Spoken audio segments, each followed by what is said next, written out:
ইরানে যুক্তরাষ্ট্র ও ইসরায়েলের হামলার আঁচ লেগেছে বিশ্বের তেলের বাজারে। সংঘাত শুরুর আগে আয়ারল্যান্ডে প্রতি লিটার ডিজেল ও পেট্রোল বিক্রি হচ্ছিল €1.68 থেকে 73 সেন্টের মধ্যে। তবে যুদ্ধ শুরুর পর থেকে প্রতিদিনই বাড়ছে দাম। বর্তমানে প্রতি লিটার ডিজেলের দাম €2 ছাড়িয়েছে, আর পেট্রোলও ছুঁই ছুঁই করছে €2 ঘর। তবে সাধারণ মানুষের কপালে চিন্তার ভাঁজ ফেলেছে ঘর গরম করার কেরোসিন তেলের দাম। আগে যে 500 লিটার কেরোসিন €494 পাওয়া যেত, এখন তা কিনতে গুনতে হচ্ছে €880। গড়ে দাম বেড়েছে প্রায় 75 থেকে 80%।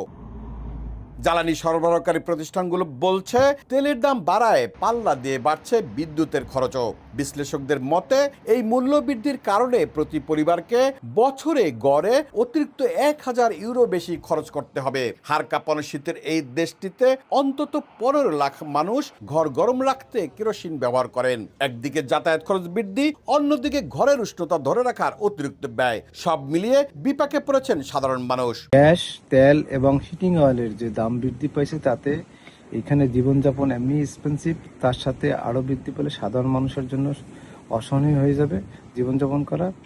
তাই আমরা চাই অচিরেই এই যুদ্ধটা বন্ধ হোক এবং সাধারণ মানুষ মুক্তি পাক। বিশেষ করে নিম্ন এবং মধ্যবিত্ত পরিবারের জন্য এই অতিরিক্ত খরচ বহন করা কঠিন হয়ে পড়েছে। শীত প্রধান দেশে হিটিং অয়েল একটি মৌলিক প্রয়োজন, এটি কোনো বিলাসিতা নয়। তাই আমরা আয়ারল্যান্ড সরকারের কাছে বিনীতভাবে অনুরোধ জানাই যেন তারা এই অস্বাভাবিক মূল্যবৃদ্ধির বিষয়টি গুরুত্বের সাথে পর্যবেক্ষণ করেন। এদিকে বাজার পরিস্থিতি নিয়ন্ত্রণে সতর্ক অবস্থানে রয়েছে ভোক্তা পর্যবেক্ষণ সংস্থা। কোন প্রতিষ্ঠান অতিরিক্ত মুনাফার লোভে আইন লঙ্ঘন করলে €1 কোটি পর্যন্ত জরিমানার কথা বলা হয়েছে। তবে চলমান যুদ্ধ দীর্ঘস্থায়ী হলে শুধু জ্বালানি নয়, খাদ্যদ্রব্যের দামও আকাশচুম্বী হওয়ার শঙ্কা দেখছেন বিশেষজ্ঞরা। তেলের এই অস্বাভাবিক মূল্যবৃদ্ধির ফলে নাবিশ্বাস এখন জনমনে। এই ধারা অব্যাহত থাকলে নিত্যপণ্যের বাজারেও লাগতে পারে আগুন।